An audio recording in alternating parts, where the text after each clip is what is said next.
cette conférence suivante est donnée par Ludovic Leclerc. Ludovic Leclerc est ingénieur ENTPE.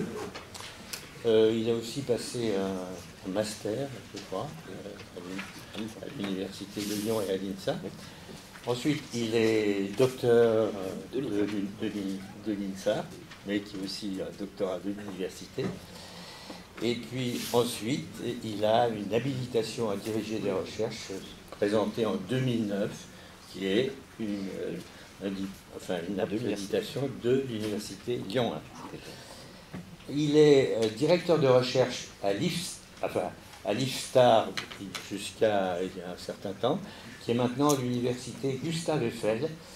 L'IFSTAR s'est regroupé avec d'autres établissements, et notamment l'Université de Marne-la-Vallée, pour créer un groupement. C'est une mode assez développée aujourd'hui dans le monde universitaire et de la recherche.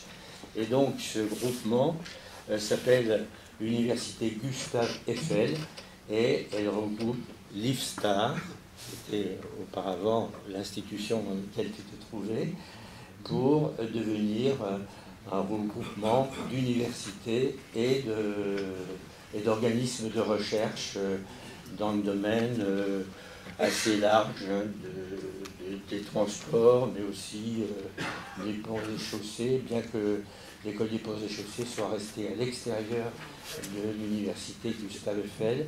Donc c'est un domaine dans les travaux publics, les transports, qui est un centre assez important dans la région parisienne maintenant. Alors IFSTAR a disparu en tant que nom, encore que je ne suis pas sûr qu'il soit complètement disparu. Si, son nom a disparu.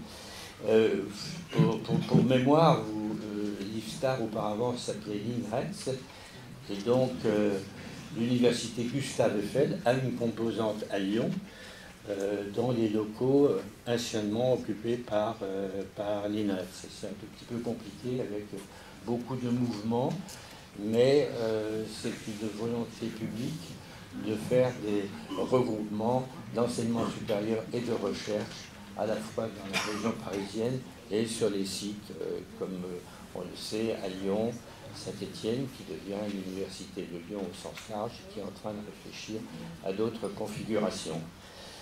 Alors, pour être un petit peu plus précis, eh bien,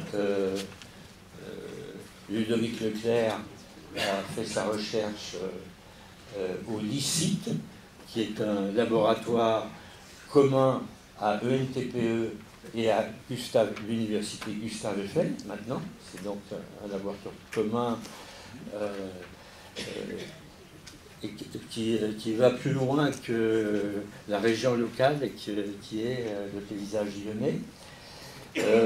Sa production scientifique est extrêmement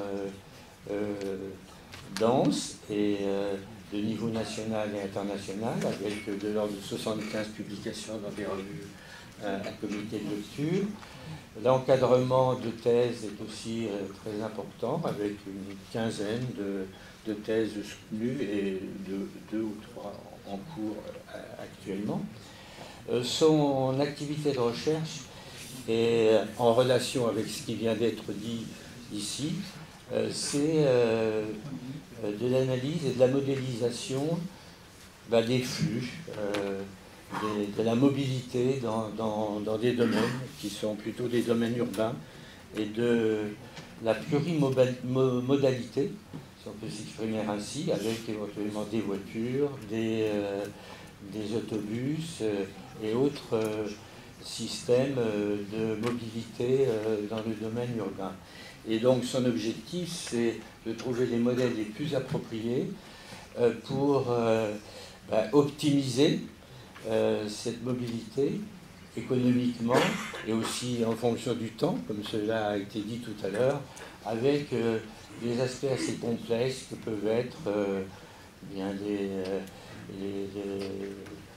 intersections de rues, les rues avec de la mobilité dans un sens et en sens contraire, les choix des instruments de mobilité, voitures, cars, véhicules piétons, véhicules et piétons.